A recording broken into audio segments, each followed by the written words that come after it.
mga lods, mayroon tayong ipapakita sa inyo. Tingnan natin mamaya-maya. Ito na lods.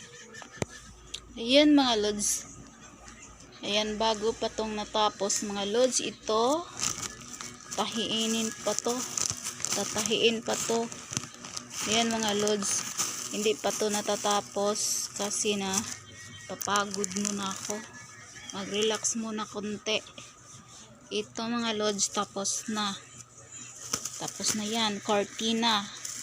Dahil malapit ng pista dito, kaya maraming nagpatahi ng cortina. Ito naman sa estudyante.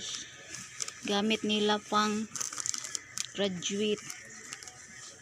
Malapit na kasi dito kasi it's sa 30 gagamitin nila to. Ito yung pakita ko sa inyo mga lods. Ito yung gamit ko. Ayan mga lods. Alam nyo ba mga lods? Ito siya. Ayan o.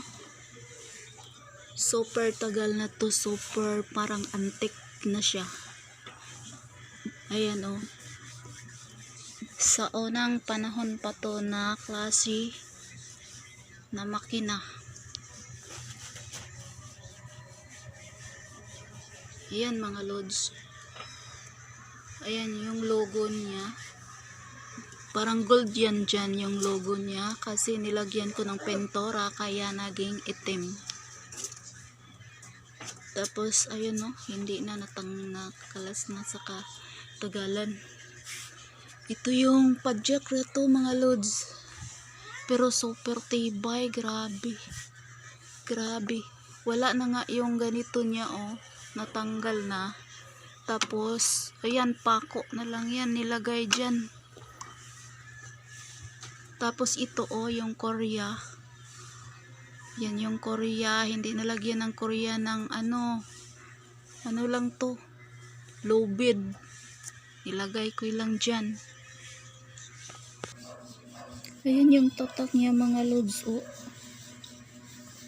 Ayan, hindi ko kasi mabasa kasi medyo hirap sa likod kasi yan. Sa likod. Ayan. Sobrang luma na kasi to kasi yung nilagay ko ay kahoy. Ayan, dito ko lang ipapasok yung sinulid. Kahoy lang kasi. Ayan, tapos iikot lang dyan. Alam nyo ba, apak. Ayan, alam nyo ba lods? Padjak lang to. Ayan siya mga lods oh.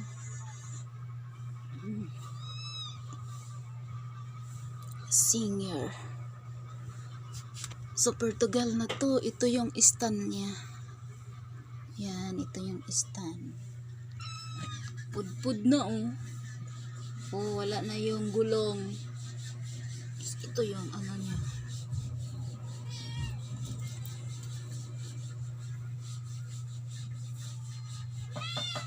Tibay pa rin.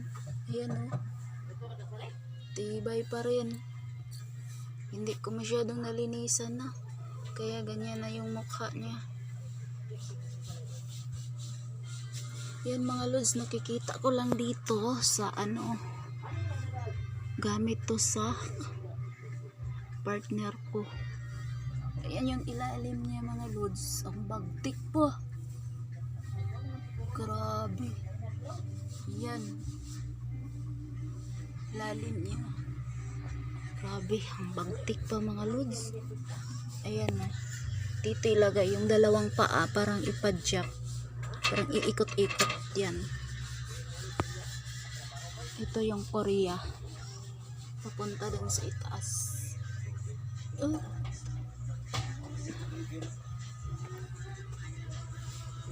Thank you mga lods.